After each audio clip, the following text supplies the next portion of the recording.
జగద్గురు TV వీక్షకులందరికీ శంకర జయంతి ఉత్సవాలని 18వ తారీఖు నుండి చక్కగా దిగ్విజయంగా మన సువర్ణ భారతి గోశాల బైరామల్గూడలో చేసుకుంటూ ఉన్నాం.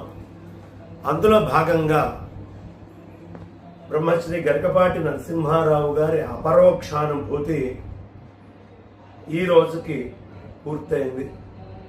24 రేపు అనగా శనివారం 25వ తారీఖు నాడు ఉదయం 10:30 బ్రహ్మశ్రీ ముప్పవరపు సింహాచల శాస్త్రి గారి హరికథ, వారి హరికథా గానం వినాలని చాలామంది ఎదురు చూస్తారు.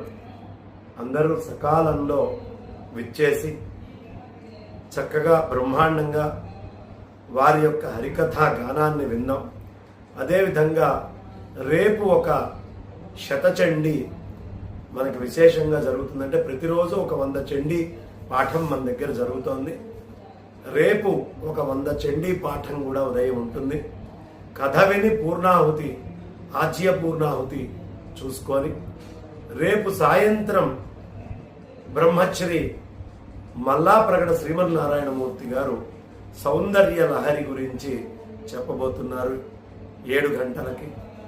అందరం సకాలంలో విచ్చేద్దాం.